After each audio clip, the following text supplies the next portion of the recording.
It started in the water. That stillness, that pull. The feeling that something ancient and unsaid was making space for you, even before you knew how to ask for it. For some, it's solitude or the mountains. For me, it was a wave on the north shore of Oahu that held me just long enough to remember who I was, before I started trying so hard to become someone else. That's the thing about adventure. It doesn't always start with a declaration. Sometimes it starts with a feeling, a nudge. And you say yes before you even know what it is you're saying yes to. The next yes looked different. It began with a piece of wood, koa, native to Hawaii. The same islands where that quiet shift began, chosen for its strength, its beauty, its story. The grain ran deep like memory. And when I touched it, it felt familiar. Not like recognition, but like rhythm. Craftsmanship is more than tradition, it's attention. Every cut, every contour, shaped with care.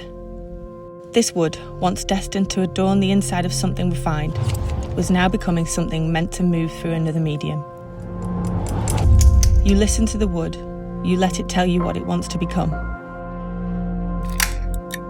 Shaped slowly, deliberately.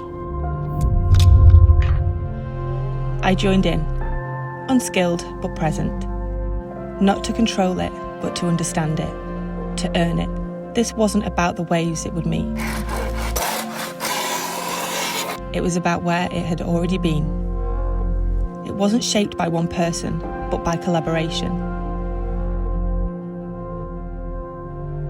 From island to timber, from memory to motion, I helped make something meant to carry someone forward.